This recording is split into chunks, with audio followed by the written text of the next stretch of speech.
11절 말씀입니다.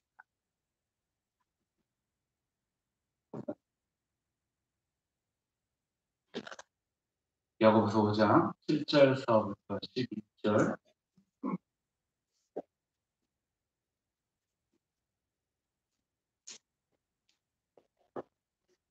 다 찾으셨으면 우리가 같이 한 목소리로 공독해 올리겠습니다. 시작. 그러므로 형제들아, 주께서 강림하시기까지 길이 참으라.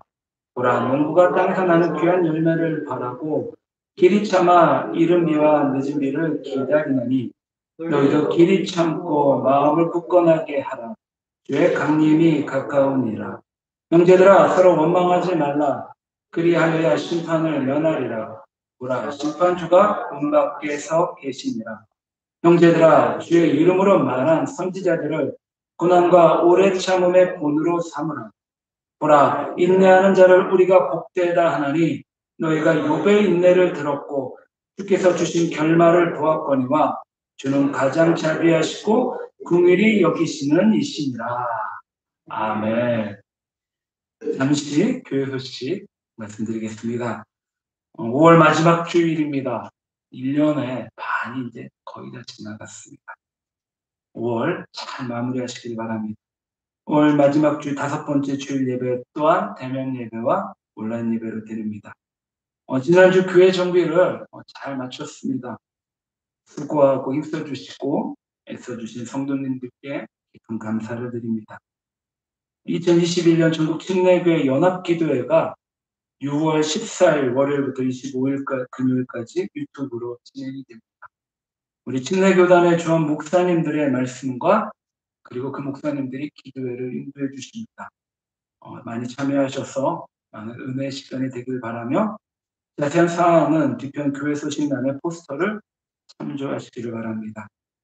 역사순으로 성경 읽기는 계속해서 열왕기하, 예레미야, 하박국입니다. 얼마 남지 않았습니다. 많이 잘 읽으시기를 바랍니다. 그리고 우리 광고란에는 나와 있지는 않지만 성경 물품이 있습니다. 소포장된 건빵을 출입문 우리 뒤편에 이렇게 배치해 놨는데 가져가셔서 드시기도 하시지만 주변에 전도하시길 원하시고 섬겨주시길 원하시는 분들에게 잘 나눠주시기를 바랍니다. 그래서 우리 교회가 세상 가운데 선한 일들을 잘 감당하는 그런 교회가 되길 원합니다. 이 시간 우리 같이 찬양하기 원합니다. 아까 오전에 우리가 예배드리기 전에 찬양 드렸던 곡 나의 영혼이 잠잠해, 이 찬양을 드리시면서 분주한 세상에서 우리의 시선과 시각을, 우리 마음과 감정을 이제 하나님께로 돌리고 그분을 바라보며 주님 앞에 우리 생각과 마음과 감정을 활짝 열어놓는 그런 찬양의 고백이 되길 원합니다. 같이 드리기 찬양할게요.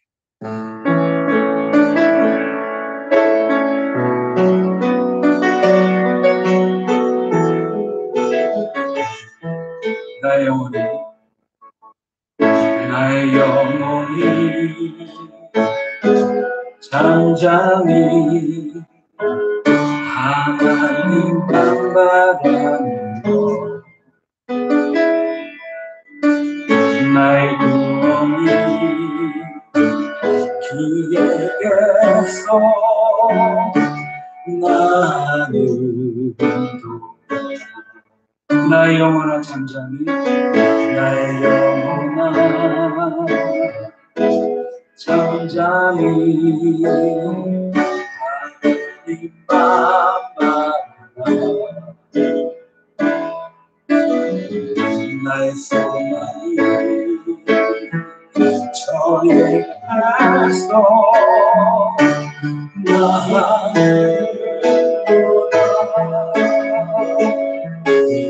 주님이 나의 반석, 나의 구원이시니 오직 주만이 나의 사랑, 내가 요동치 않을 하루에. 자, 2절 합니다. 나의 영혼이, 나의 영혼이 간절히 여호와를 갈망하며 나의 예수님 여호와를 찬양하리. 나의 영혼이 즐거이 나의 영혼이 즐거이 여호와를 따르리. 나의 평생에 여호와를 송축하리. 주만이 내 맘속 나의 이시니 오직 주만이 나의 삶속 내가 요동치 아니하니 오직 주만이 나의 맘속 오직 주만이 나의 맘속 나의 두려워 이시니 오직 주만이 나의 삶속 내가 요동치 아니하니 나의 구원 나의 영광 나의 구원 나의 영광 하나님께 있으니 내 항상과 피난처를 주네 주만이 나의 맘속 이끄러이시니 오직 주만이 나의 삶속 내가 요동치 아니하니 후렴 한번 보고 갈게요. 오직 주만이 오직 주만이 나의 맘속 나의 구원이시니 오직 주만이 나의 삶속 내가 요동치 아니하리.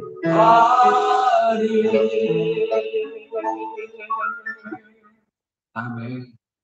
찬양의 고백이 정말 우리 삶의 고백이 되기를 간절히 바랍니다. 그러면 우리 인사해 주시기 바랍니다. 우리 주변에 계신 성도님들께 잘 오셨습니다. 만나서 반갑습니다. 감사합니다. 자, 오늘은 성도의 인내 부제가 있어요. 제가 따로 이렇게 적지는 않았는데 오늘 말씀 가운데 길이 참으라라는 이 단어들이 3번 등장합니다. 성도의 인내, 가로하고 길이 참으라. 꼭 기억하시길 바라고 제가 오늘 설교 가운데에도 한 번 더 말씀을 드리겠습니다.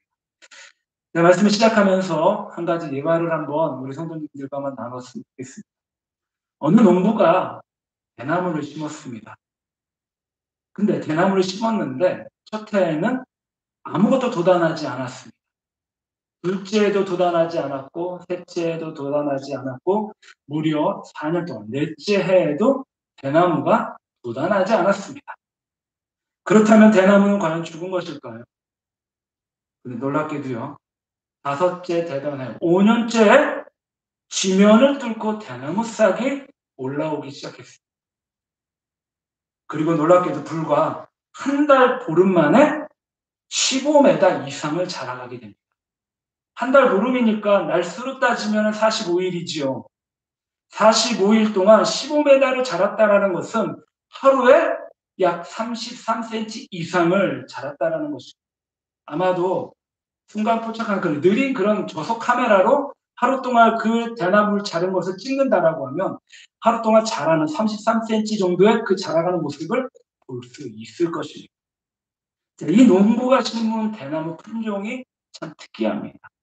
이 품종이 모소라는 품종이라고 하는데, 이 대나무는요, 싹을 틔우기 전에 먼저 뿌리부터 수십 메달을 뻗는 그런 품종이었습니다. 일단 싹을 틔우게 되면 뿌리에서 보내주는 풍부한 영양분으로 순식간에 자라가게 되지요. 이 대나무에게 있어서 땅속의 4년이란 장래를 성장하기 위해 준비하는 그런 준비 기간일 뿐이었습니다. 자, 그런데 이와는 반대로 이 세상은 아래로 뿌리를 내려가기도 전에 서둘러 위로 뻗으라라고 합니다. 그러니까 작은 어려움이나 고난이 찾아와도 금방 시들어 버립니다. 어려운 것이 힘든 게 아닙니다. 벅찬 것이 아닙니다. 뿌리가 약해서 그런 것입니다. 자, 방송실 죄송합니다. 볼륨을 한번 얘기 좀 해주세요. 지금 노이즈가 계속 뜨고 있거든요. 예, 고맙습니다. 자, 이처럼 우리의 믿음은 언제나 인내를 요구합니다. 하나님보다 앞서지 말고 기다리라는 의미이지요. 특별히 오늘 본문에서 마지막 시대를 사는 성도들에게 있어서 가장 중요한 성품이 바로 인내다라고 말씀하고 있습니다. 인내. 우리 모두는 인생을 살아가면서 이 땅을 평안하게 살 수만은 없습니다. 갑자기 예상치 못한 역경이 다가오게 되면 모두들 당황할 수밖에 없습니다. 고난당하지 않기를 원하지만 우리가 사는 세상은 마치 광야와도 같지. 오히려 고난이 없는 것이 이상할 따름입니다. 왜냐하면 우리가 완전하거나 우리가 온전하지 못하기 때문입니다. 우리의 연약함 때문에 인생의 시련과 고난은 필수적일 수밖에 없습니다. 그러나 놀랍게도 고난은 귀찮은 불청객일 수도 있지만 한편으로는 많은 깨우침을 우리 가운데 가져다주는 귀한 손님일 수도 있다는 의미입니다. 그래서 고난은 변장을 하고 오는 축복이다라고 어떤 목사님께서도 말씀하셨습니다. 마치 순금을 얻기 위하여 용광로를 통과하여 불순물을 제거하여 얻듯이 우리가 하나님께 쓰임받는 거룩한 하나님의 사람이 되기 위해서는 우리 가운데 성도의 삶 가운데 고난은 반드시 필요하다라는 것입니다.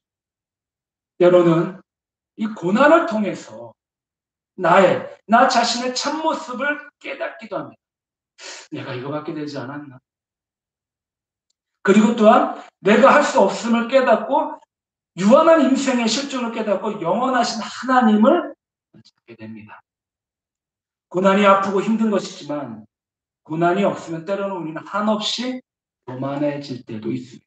왜냐하면요, 내가 내 힘으로 모든 것을 다 할 수 있다라는 그런 생각이 우리 가운데 들 수 있기 때문이죠. 그러게 교만은 패망의 선봉이요 넘어짐의 앞자리입니다. 그런데 고난을 통하여 나를 넘어서 놀랍게도 그 고난 때문에 우리의 이웃들의 모습을 이해하게 되고 나의 연약함으로 말미암아 나의 이웃의 연약함도 인정하게 되고 그것으로 말미암아 나의 이웃을 더욱더 사랑할 수 있습니다. 나 자신의 참모습을 발견하게 되고 그리고 또 하나님을 간절히 찾게 되지. 그래서 시편 119편 67편에 고난당하기 전에는 내가 그릇 행하였더니 이제는 주의 말씀을 지키나이다. 71절에 119편 71절에 우리가 너무나 잘 알고 있는 말씀이지요. 고난당하는 것이 내게 유익이라 이로 말미암아 내가 주의 율례들을 배우게 되었나이다. 이처럼 고난을 통해서 배우는 것이 참 많이 있습니다.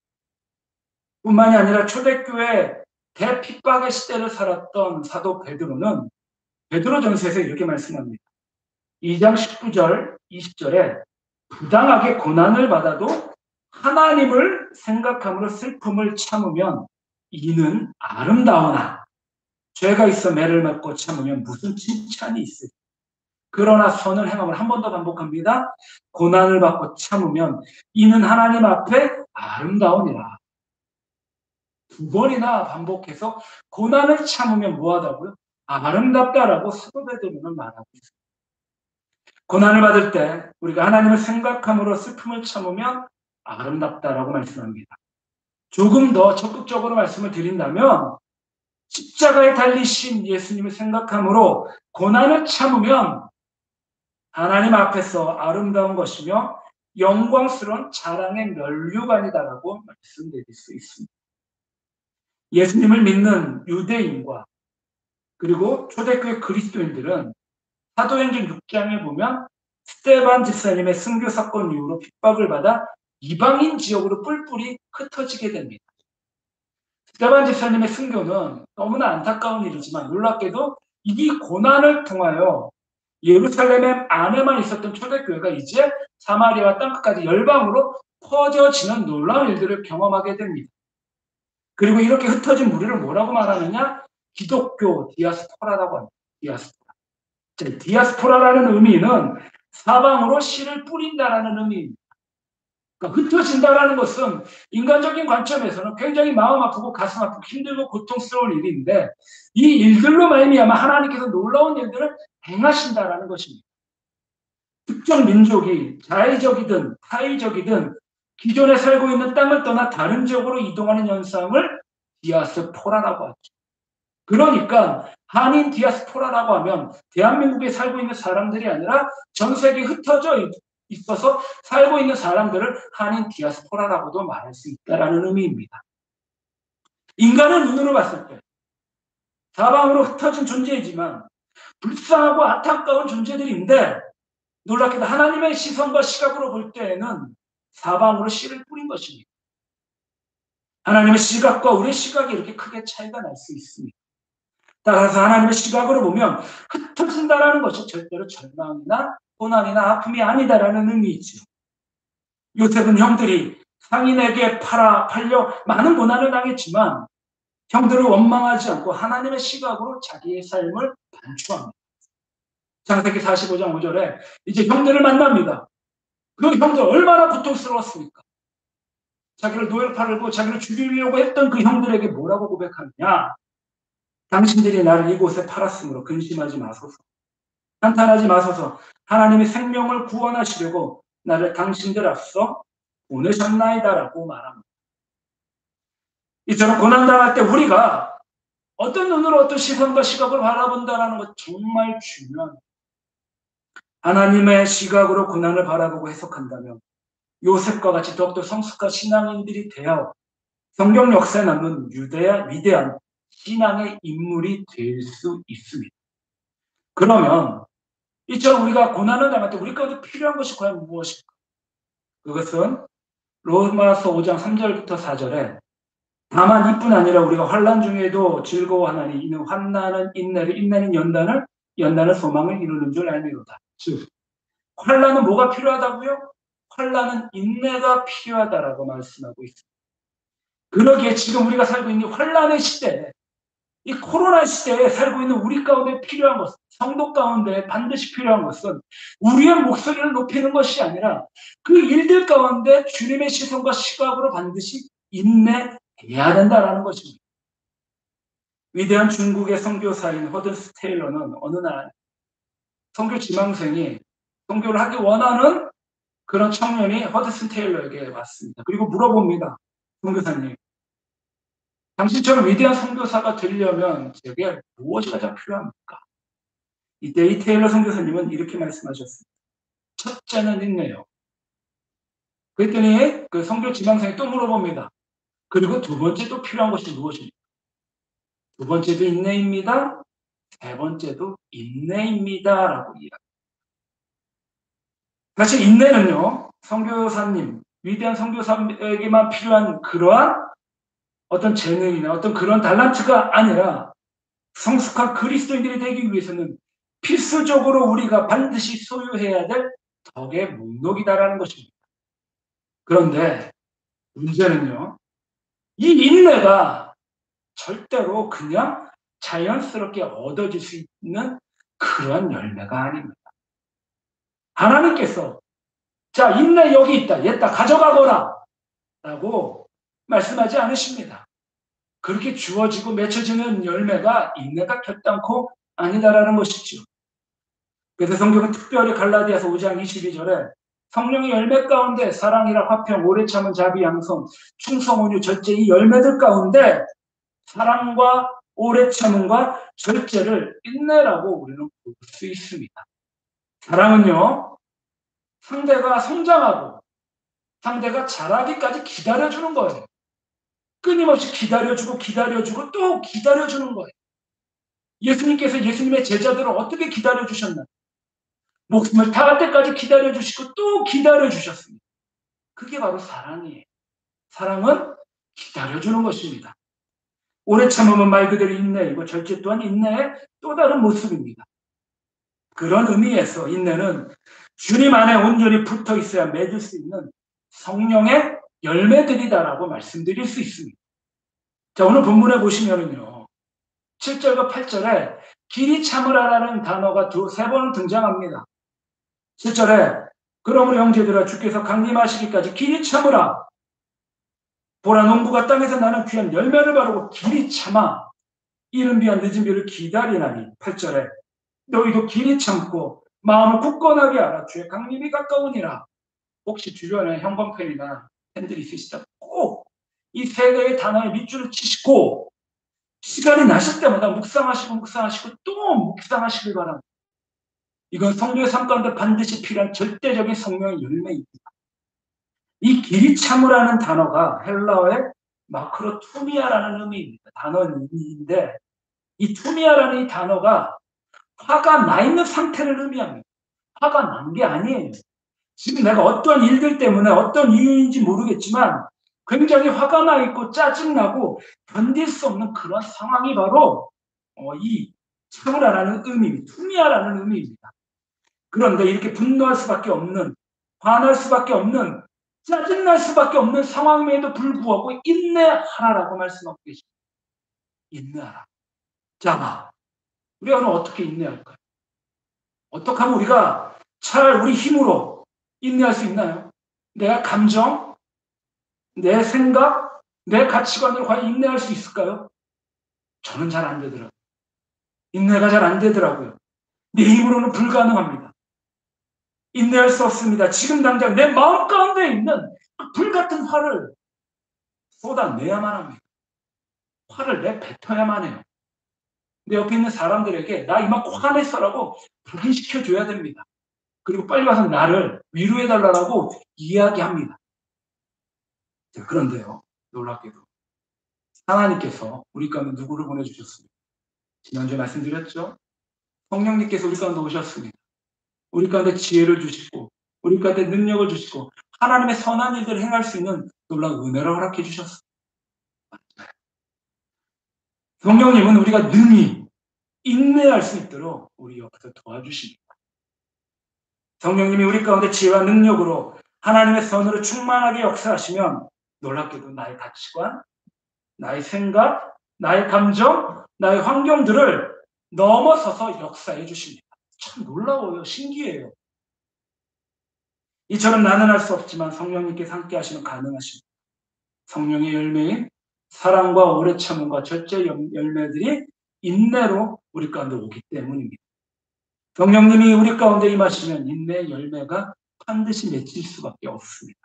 그러면 성도가 어떤 환난과 어떤 시련과 어떤 고난 가운데에서도 어떤 상황 가운데에서도 우리는 인내할 수 있습니다. 사랑하는 성도님들, 오늘 말씀 가운데 야고보 사도는 야고보, 예수님의 동생이시죠? 야고보는 세 가지 모범을 들어서 이 환난의 시대를 살아가는 우리 가운데 인내를 보여주십니다. 간절히 말하는 것은 오늘 성령님을 말미암아 하나님을 믿고 하나님을 따르고 하나님의 역사를 목도하는 성도들의 삶 가운데 나와 나 이웃들에게 사랑과 오래 참음과 이 절제 인내의 모범을 보여주셨고 예수 그리스도의 복음을 세상과 열방에 잘 드러내시오 하나님의 영광을 잘 비춰내시는 사랑하는 성도님들의 삶이 되시기를 이 아침에 주님의 이름으로 간절히 축원합니다. 아멘.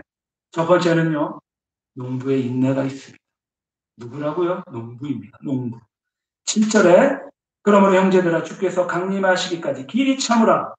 보라 농부가 땅에서 나는 귀한 열매를 바라고 길이 참아 이른 비와 늦은 비를 기다리나니. 성경에서 이렇게 성경을 차차 살펴보면 참 농부에 대한 비유가 참 많이 나옵니다. 그리고 이 농부를 비유할 때 이 농부의 인내 또한 굉장히 많이 등장하게 됩니다. 농부가 농사를 잘 지으려면 반드시 기다릴 줄 알아야만 합니다. 열매를 맺기까지 잘 기다려야 됩니다. 요즘은 인스턴트 시대라고 하죠. 그렇기 때문에 사람들이 조급합니다. 특히 우리나라 저도 그렇지만 빨리빨리에 대한 근성이 아직까지 제 삶 가운데도 많이 묻어나고 있음을 좀 살펴볼 수 있습니다. 그러기에 속전속결을 원하는 사람은 결단코 농부가 될 수가 없습니다. 하지만 농부는 놀랍게도 오랜 시간을 견디고 참을 수 있어야만 합니다. 열매는 하룻밤 사이에 맺어지는 것이 아닙니다. 땀을 흘리고 애쓰고 노력해야 열매가 반드시 맺힙니다.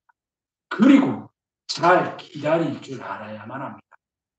예수님께서 사셨던 팔레스타인 농부들의 파종 시기는 일반적으로 10월 정도입니다.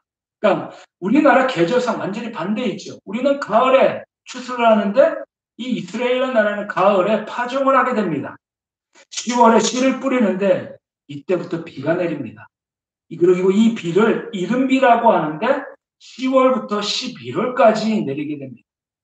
이 비는 흙을 부드럽게 하고 파종된 씨가 잘 싹이 나도록 돕습니다. 그리고 이제 3월과 4월에 늦은 비가 이 팔레스타인에 내립니다. 이 늦은 비는 수확을 돕는 비다라고 우리는 볼 수 있습니다. 자, 그런데 이제 나머지 기간들이 있어요. 이 나머지 기간들을 농부들은 잘 기다리고 인내해야만 합니다. 5월부터 9월, 그리고 12월부터 2월까지 건조기입니다. 이제 이때를 잘 참아야 되죠. 이때를 기다리지 못하면 팔레스타인 농부들은 풍성한 열매를 기대할 수 없습니다. 자, 무엇이 이 모든 수고에 땀을 흘리며 인내하며 기다리고 있는 것일까? 무엇 때문에 농부는 이렇게 애쓰고 수고하고 열심으로 인내하며 기다리는 이유가 무엇인가? 오늘 본문에 이렇게 말씀하고 있습니다. 농부가 땅에서 나는 귀한 열매를 바라. 농부가 이렇게 애쓰고 수고하고 인내하는 이유는 귀한 열매를 바라기 때문입니다. 열매는요, 이처럼 기다릴 만한 가치가 있습니다. 성경에는 열매에 대한 많은 교훈이 있는데 아까도 말씀드렸듯이 갈라디아서 5장 22절에 성경의 9가지 열매를 말씀하고 있습니다. 자, 그런데 성경에서 말하는 이 9가지 열매의 궁극적인 목적은 무엇일까? 성령의 열매가 성도 가운데 맺혀지는데 이 열매가 과연 무엇을 의미할까요? 이 9가지 열매가 맺혀지는 그 이유, 거기에 대한 그 목적은 무엇일까요? 그것은 다름이 아니라 이 성령의 열매, 궁극적인 목적은 이 땅을 살아가는 성도의 인격에 있다는 것입니다. 다시 이 성령의 열매는 예수님의 인격을 의미합니다. 우리 안에 성령님이 거하시고 성령님이 우리를 지배하시며 우리가 우리 주님 안에 있고 주님이 내 안에 거하시면 우리 가운데 뭐가 나타나느냐? 예수 그리스도의 인격이 반드시 나타나야만 합니다. 그리고 주님은 우리를 그리스도의 인격을 닮은 존재로 만들기 위하여 우리를 뭐 하시느냐? 우리를 훈련시키십니다. 이 훈련 방법 가운데 하나가 바로 고난입니다. 이 고난을 견디지 못하면 예수님의 그 인격의 열매가 우리 가운데 맺혀지지 못한다는 것이죠. 이처럼 농부는 귀한 열매를 바라며 기다리고 또 기다립니다. 어떤 분은 기다리다는 말을 그냥 순종적인 의미로 이해하여 아무것도 하지 말고 그냥 앉아있으면 되는 줄로 이해하십니다. 하지만 농부의 기다림을 우리가 살펴본다면 농부가 열매 맺기를 기다리며 들에 나가 앉아서 절대로 바라만 보고 있지는 않습니다. 농부는 소매를 걷어붙이고 이른 아침 새벽부터 나아가 저녁 늦게까지 열심히 수고하고 노력하고 했습니다. 김도 메어줘야 됩니다. 잘 자라게 비료도 줘야 합니다. 또 비가 안 오기 때문에 물도 열심히 뿌려주고 열매를 거둘 때까지 농부는 절대로 쉬지 않습니다. 8절이죠. 너희도 길을 참고 마음을 굳건하게 하라. 주의 강림이 가까우니라. 이처럼 농부의 인내처럼 우리가 기다려야 될 것이 있습니다. 그것은 다름이 아니라 예수 그리스도 강림, 즉 재림도 이렇게 인내하며 기다려야 된다는 것입니다. 어떤 사람들은 외딴 곳에 가서 하늘만 쳐다보고 주님 오시기를 기다리는 사람들도 있습니다. 전에는 그런 사람들이 많았었습니다. 하지만 우리가 분명히 알아야 될 것은 예수님의 재림의 날짜와 우리가 이 땅 가운데 다하는 삶의 죽음의 날짜는 비밀로 감추어졌다라는 것입니다. 왜 그럴까요? 성도는 형실에 충실하고 예수님의 재림에 종말론적인 삶을 살라라는 의미입니다. 언제 주님 앞에 설 때까지도 부끄럼 없이 살아가며, 그러기 위해서는 성도의 삶 가운데, 이 땅 가운데 반드시 인내 열매가 필요하다라는 것입니다. 9절에 형제들아 서로 원망하지 말라. 그리하여야 심판을 면하리라. 보라, 심판주가 문 밖에 서 계십니다. 주님께서 이 땅 가운데 다시 오시는 날이 이 땅 가운데 있습니다. 심판의 날 우리가 어떻게 살아왔는지, 성도가 형제들에서 원망하고 비판하고 어떤 그런 궁극적인 파괴적인 자세로 인생을 살아왔는지, 아니면 반대로 오늘 7절의 말씀처럼 농부의 마음으로 서로 인내하고 사랑하고 오래 참고 절제하고 예수님의 이 땅 가운데 다시 오심을 기대하고 살았는지, 이런 모습들을 주님께서 삶의 행적을 심판하실 뿐만이 아니라 우리가 살아왔던 삶의 태도를 심판하신다고 말씀하고 계십니다. 사랑하는 성도님들, 간절히 바라는 것은 오직 성령의 은혜로 말미암아 농부의 인내가 성도의 인내가 되기를 간절히 바랍니다. 하나님의 약속을 바라보고 나의 이웃을 사랑하며 인격의 열매이자 성령의 열매인 사랑과 오래 참은 절제, 즉 인내를 삶 가운데 잘 감당하시기를 주님의 이름으로 간절히 축원합니다. 아멘. 자, 두 번째 인내가 있습니다. 첫 번째 인내는 농부의 인내다라고 하면, 두 번째 인내는 바로 선지자의 인내입니다. 선지자. 농부의 인내를 통하여 야고보는 부정적인 삶의 태도를 경계하고 있다면, 10절의 말씀처럼 선지자의 인내를 통하여 적극적인 사역의 헌신을 말씀하고 있습니다. 우리가 정말로 인내하는 사람이 되려면 인내하는 동안에 원망하거나 부정적인 삶의 태도에 빠지지 않고, 오히려 더 그런 어려움 가운데 거기 매몰이 되거나 그 안에 주저앉는 것이 아니라 밝히 일어서서 힘을 내어서 더욱더 적극적으로 헌신하라는 그런 의미입니다. 10절에 형제들아 주의 이름으로 말한 선지자들을 고난과 오래 참음의 본으로 삼으라. 선지자들이 왜 고난을 받았을까요? 고난을 받은 이유가 무엇인가요? 그것은 다름이 아니라 하나님의 말씀을 명확하게 증거했는데 그 말씀이 듣는 사람들, 구체적으로 말하면 이스라엘 백성들의 귀에는 불편하고 듣기 싫었기 때문입니다. 그 중에 한 선지자를 제가 잠깐 말씀을 드리자면, 바벨론의 르브갓네살이 남유다의 2차 침공 때 바벨론 포로로 끌려갔던 많은 사람들이 있었습니다. 그 중에 부시 제사장 가문의 출신인 선지자 에스겔이 있습니다. 그는 선지자였지만 놀랍게도 제사장이었고, 그 누구보다도 이스라엘 남유다를 사랑했었던 애국자였습니다. 이러한 에스겔이 하나님의 말씀, 즉 예언을 증거하려고 했고, 백성들은 남유다에서 이제 바벨론으로 포로로 끌려간 디아스포라, 즉 이스라엘 하나님의 백성들이었습니다. 이 포로된 백성들에게 에스겔은 담대하게 하나님의 말씀을 증거합니다. 본토 이스라엘이 아니라 바벨론에서 증거하게 되는 것이죠. 그럼에도 불구하고 이 바벨론 유대인 디아스포라는 하나님의 말씀을 전하는 에스겔을 더욱더 핍박하고, 오히려 더욱더 그들의 에스겔의 말씀을 듣지 않습니다. 도무지 하나님의 말씀을 들으려 하지 않고 오히려 거절하고 대적하고 핍박하게 됩니다. 그리고 하나님께서는 그 말씀을 듣지 않는 백성들을 향하여 뭐라고 말씀하시느냐?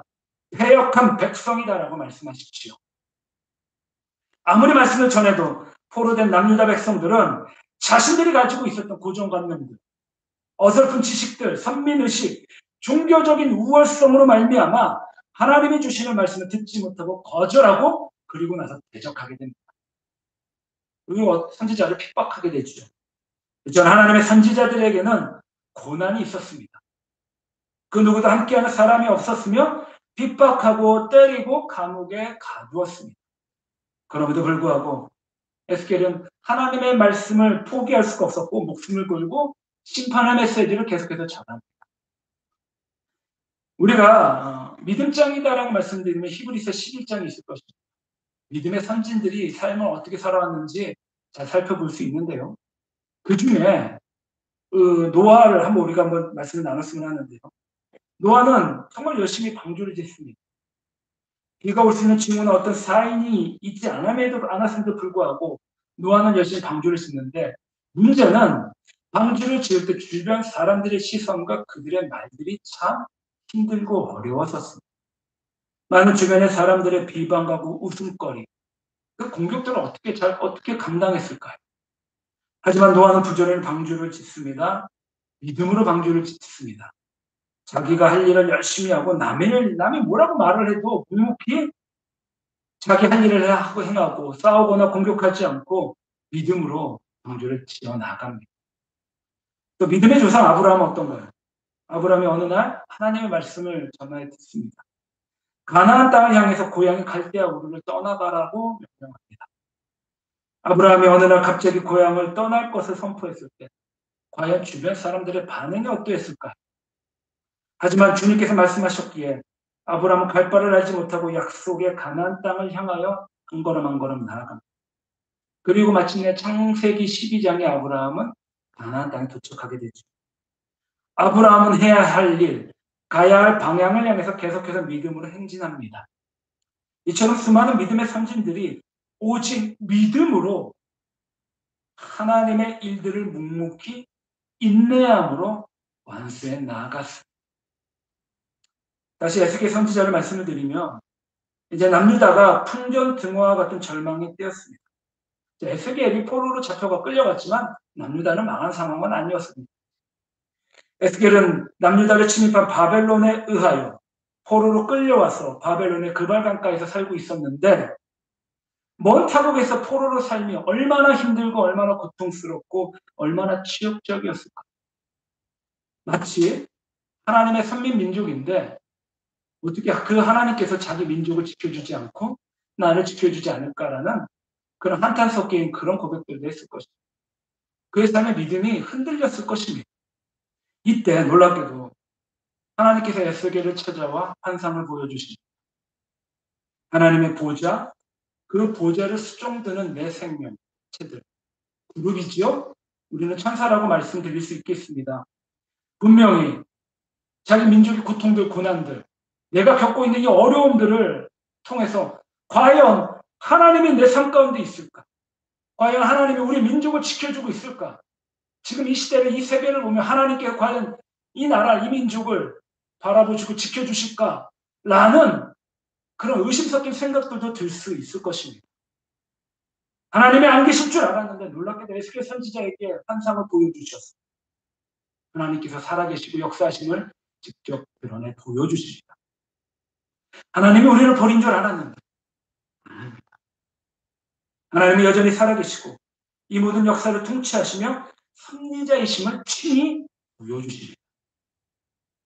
왜 굳이 하나님께서 에스겔에게 하나님의 나타나심을 보여주실까? 그것은 다름이 아닙니다. 그것은 다름이 아니라 인내하라, 인내하라라고 하나님께서는 하나님의 모습을 나타내 보여주심으로 에스겔에게 말씀하고 계십니다. 지금 하나님을 바라보고 인내하며 고난의 때를 지나면 치유되고 영광의 날이 회복이 될 것이다라고 보여주시는 것입니다.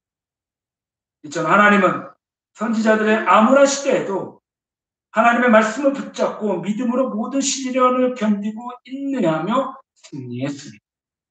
사랑하는 성도님들, 혹시 지금 고난의 때를 지나가고 계시나요?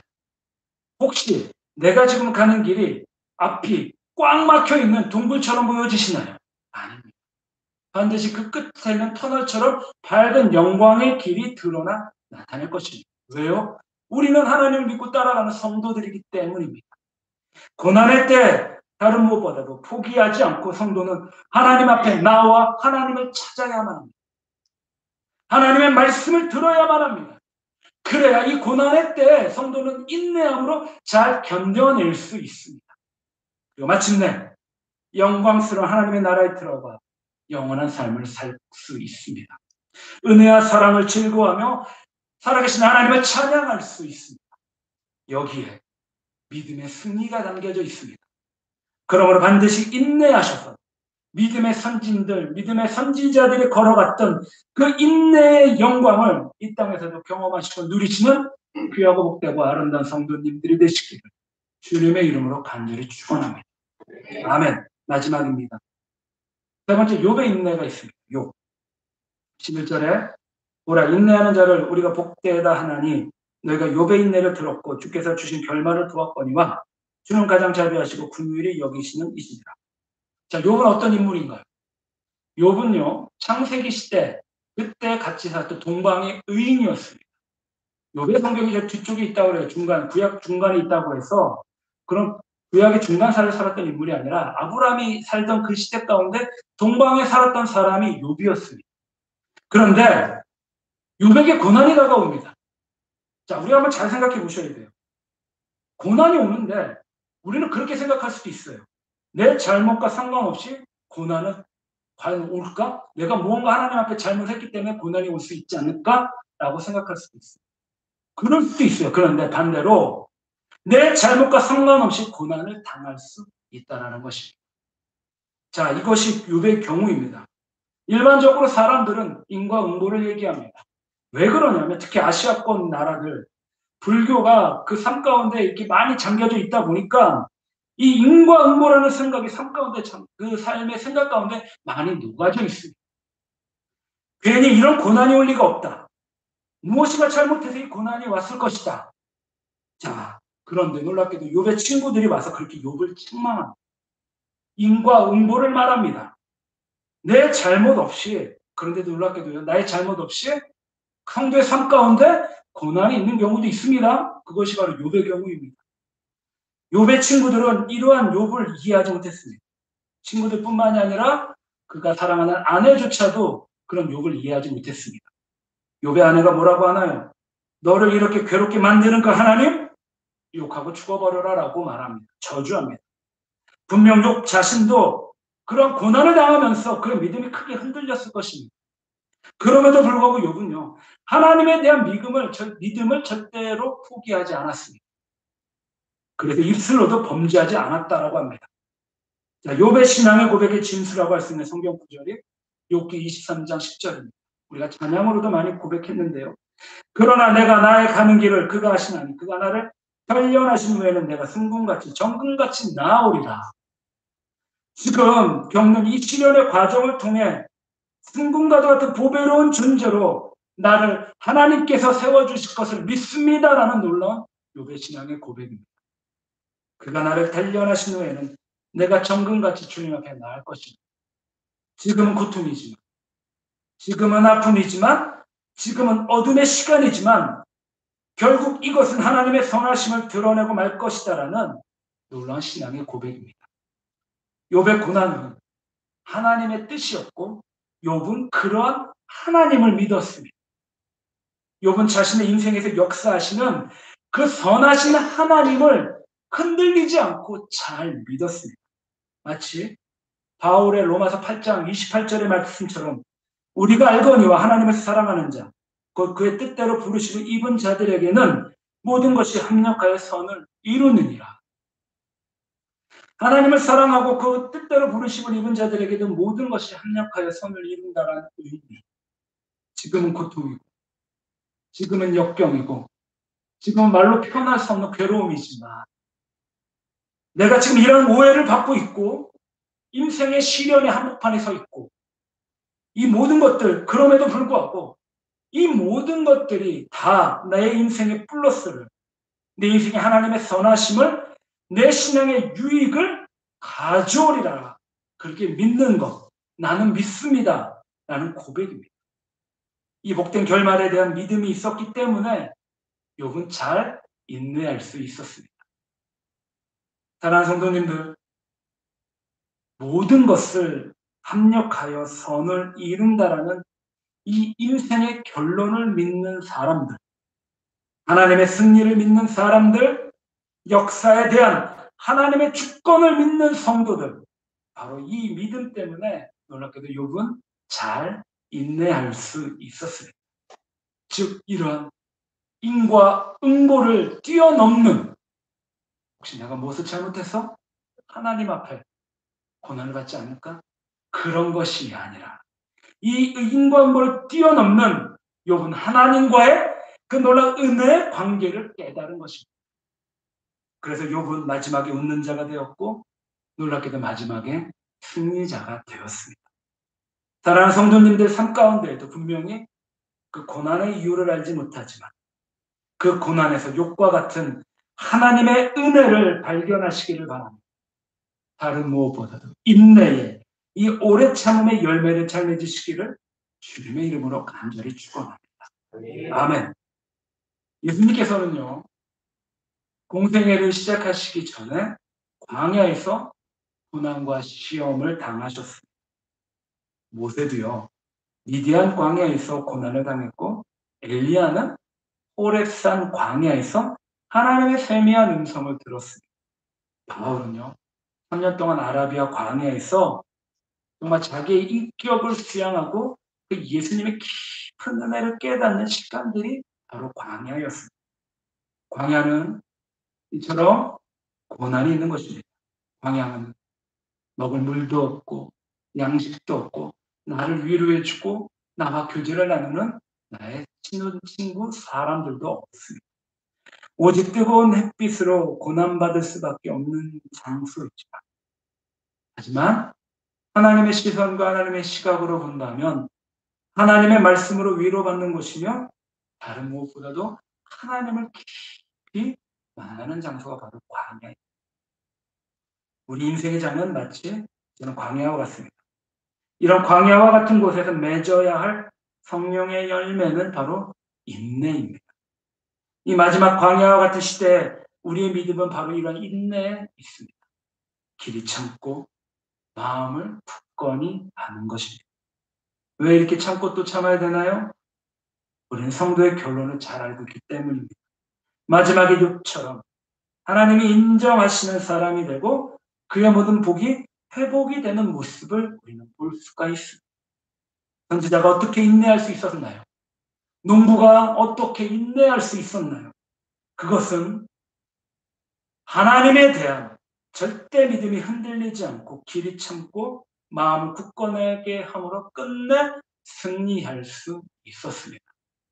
사랑하는 성도님들, 오늘 이곳에 참석하신 모든 성도님들의 삶 가운데 성령의 열매, 오래 참음과 사랑과 절제 열매가 넘쳐나셔서 그 모든 열매의 중심이 인내가 온전히 잘 준비가 되셔서 어떠한 시련과 어떠한 역경 속에서도 믿음을 잃지 않고 길이길이 잘 참으셔서 인내함으로 연단을 이루어 이 땅 가운데 거룩한 성도로서 잘 세워져 나가시길 간절히 주님의 이름으로 축원합니다. 아멘. 기도하겠습니다. 사랑과 은혜가 풍성하신 하나님 아버지, 성도가 이 땅을 살아갈 때 여러 가지 혼란과 고난이 있음을 주님. 그럴 때 성도는 과연 어떻게 이 고난과 어려움을 해치고 성도로서 삶을 잘 살아갈 수 있을까? 주님, 다른 무엇보다 오직 성령의 열매를 우리 삶 가운데 잘 맺게 해 주시옵소서. 사랑과 오래 참음과 절제 열매인 인내를 삶에서 성령님으로 말미암아 잘 맺게 하여 주시옵소서. 마치 농부처럼, 마치 선지자처럼, 마치 욥처럼 나와 나의 이웃들에게 인내의 모범을 성도로서 잘 보여주게 해 주시옵소서. 그래서 주님, 다른 무엇보다도 예수 그리스도의 복음을 세상과 열방에 잘 드러내며 하나님의 그 놀라운 영광을 성도님들과 나로 더불어 세상 가운데 잘 비춰내게 하여 주시옵소서. 감사드리며 예수님의 이름으로 기도드리옵나이다. 아멘.